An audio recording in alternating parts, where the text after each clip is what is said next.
we are all historical beings. We are here to make history. Everybody goes around saying, I'm here for a reason. God did not create me for anything, for nothing. And the only context that they understand that is that, oh, they are here for a reason to make money. Or a conquest. Yeah, imperialistic and capitalistic ideas. That's what they have. The major job of the elites and who are our oppressors is that they want to they rob you of that consciousness. From a young age, they make you feel you cannot change your situation, that this is the way things are, and your intelligence is graded by how you can make the best of this terrible situation. Not that your intelligence is how well you can change this situation generally for you, not only yourself but your class.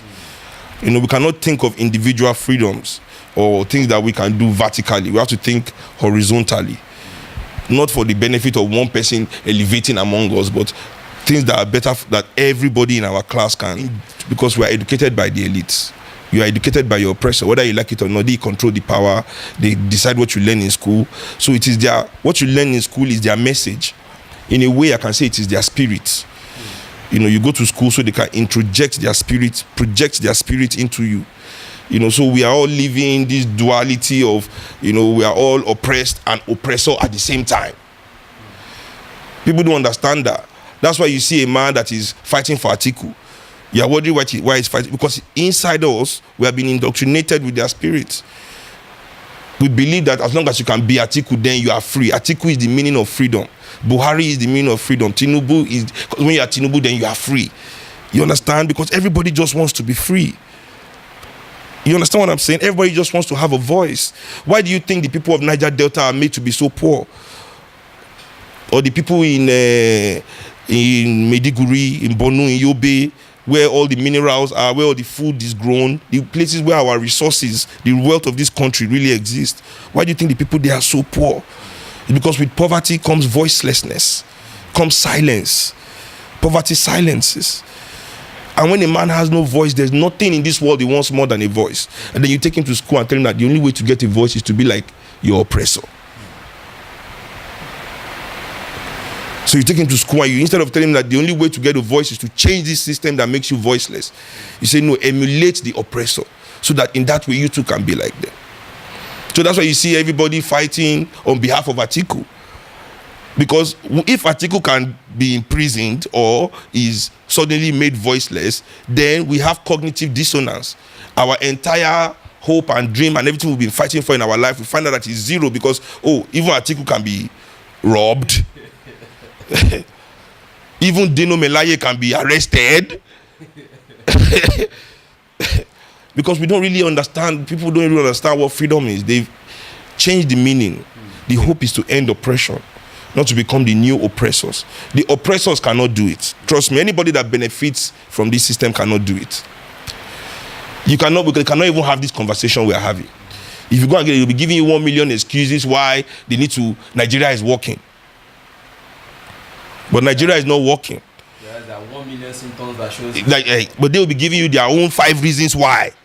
Forget the 100 million people in poverty is not enough reason why it's not working, say. They'll be telling you some numbers, some things that you don't even see, because they benefit. So that is just how it is. So it is only the oppressed that can liberate the oppressor. That's one of the things that Paulo Freire teaches us in the pedagogy of the oppressed. When you talk about ending oppression as being the business or duty of the oppressed, if we want to really concretize, break it into models of one particular action into items of one action, what are the things that are on your recommendation list? Maybe say protests or voting in another direction, or what is revolution? Not taking it from the theoretical surface. So revolution is action and reflection moving together simultaneously. Okay. So, because action without reflection is just activism. It's not revolutionary. It's not revolution or revolutionary. And reflection or words without action, they say it's verbalism. Abi? So it is the mixture of the two. So I feel like people, if we are really going to liberate the people, we must make them aware of their historical responsibility. We cannot think like the oppressor and say we want to do for, or we are trying to win the people over. These are oppressor statements. These are oppressor mentality and mindset. We as revolutionaries, we have to go among the people and work with the people and try as much as we can to develop a strategy with and among the people. Not thinking that we know something that they do not know. I think that is what is most important. Let us talk about recently, some people decided to start devising their own methods. For instance, if you look at the IPOB, they have decided to be going to wait abroad for any public official to embarrass them and send them back. How would you evaluate this kind of action? Would you appraise it? Would you applaud it? Or would you fault it? It is not in my place to do any of those three. But all I will say is that next time any group of Nigerians are planning to beat up any Nigerian politician, especially when I'm there. I'm in Europe. I was there at that time. I was in Europe then, and they don't let me know about it. I'll be very offended.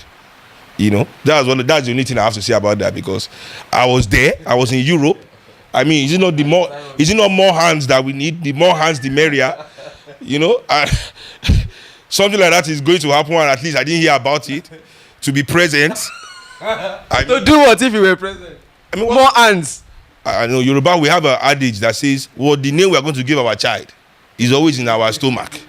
What I'm going to do there is not anybody's business, but it should be that you are there. It should not. It should be an open invite. As many Nigerians that can be there in the diaspora as possible should be made available. That's when it becomes really democratic.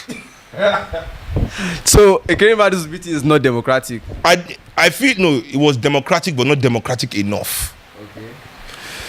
Yes, because I feel there could have been more Nigerians there, for and against the beating. That's it. We have to be dialogical. I'm telling you, it is only oppressors that don't want to have opponents or opposition or have countering ideas. No, let it be a big party. Some people will beat him, some people will free him, some people will beat him again, some people will. That's what happened now. Some people helped him to escape. It was not enough. Yes, Let us come to the FBI list.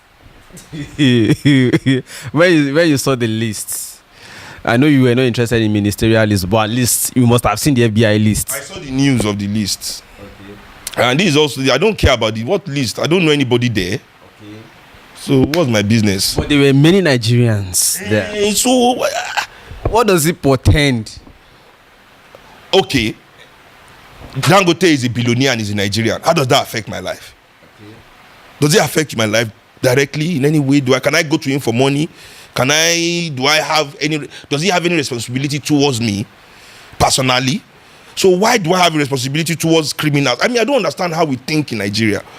If Otedola doesn't have any responsibility towards me, he doesn't have any reason to, out of the money he has made from our commonwealth, to invest in the well-being of my children and his own children and the future of Nigeria, he has no responsibility. But suddenly somebody steals abroad, then we all have responsibility of the. Where is this thinking coming from? The thinking is, okay, let's even now agree that this is how people think, that this is not some kind of madness, complete madness. Let's even agree. Okay, so what is going on in Niger Delta? How many white people are involved in that one? The complete destruction of the ecosystem and our environment, the 24-hour gas flaring by international, multinational corporations filled with the most educated white people. The most educated Americans and Europeans and French are the ones operating these companies, and they destroy. Millions of lives have been lost in the last decade due to just the pollution, the health pollution against Nigerian people. Now let's talk about capital flight, the amount of money that is still.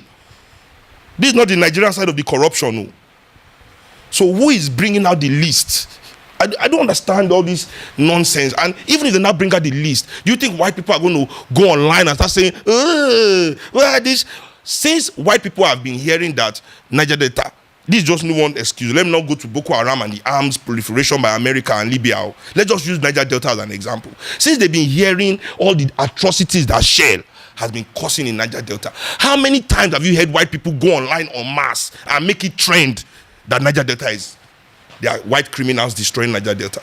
Has it ever been a trending issue from the white Twitter or Instagram community about the criminality happening in West Africa in the hands of the best of their society? Now, if you tell me that Wole Soyinka was caught for fraud in America, now I'm interested. Because now that is how you relate yourself. Any group that wants to progress or prosper in this system, you must attach yourself to your best. It is only the things that the best of you are doing that you will recognize.